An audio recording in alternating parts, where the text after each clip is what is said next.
Bonjour, on se retrouve sur la notion de fonction pour voir un point méthode, à savoir comment tracer la représentation graphique d'une fonction. Alors, voici un énoncé. Donc, on a h, une fonction qui est définie telle que à x, elle associe x carré sur 4 moins 8. Donc, il s'agit de tracer la représentation graphique de cette fonction. Alors, voici le point méthode à suivre. La première chose, c'est de réaliser un tableau de valeurs en prenant des antécédents au hasard et en calculant leurs images afin d'obtenir les coordonnées de plusieurs points.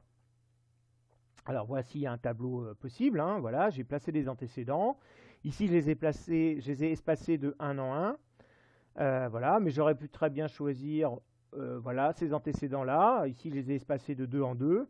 Mais de manière générale, on peut choisir en fait les antécédents qu'on souhaite. Alors généralement, on essaie quand même de les espacer régulièrement pour avoir la même précision sur toute la construction. Alors gardons ce tableau pour calculer les images des antécédents choisis.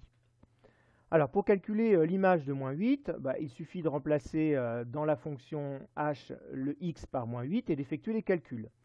Donc ici ça fait moins 8 au carré sur 4, moins 8.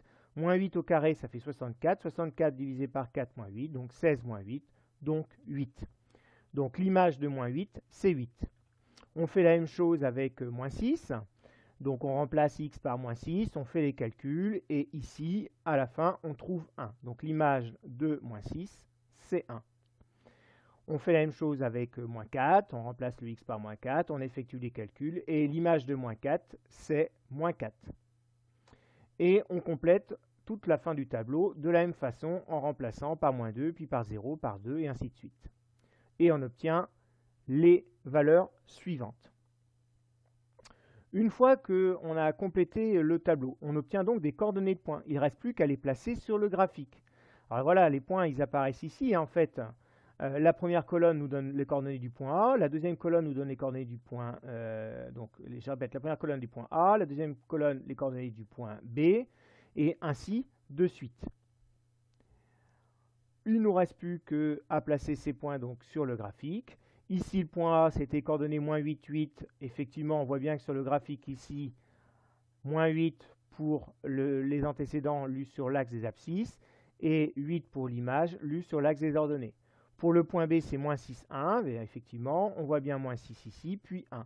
De la même façon pour le point C, moins 4, et ainsi de suite. On obtient ici une parabole. Alors, un dernier petit commentaire. Si on sait que la représentation graphique d'une fonction est une droite, alors un tableau avec deux antécédents est suffisant, puisque pour tracer une droite, il nous faut simplement que 2 points. Je vous remercie. C'était une réalisation vidéo de ProfTex.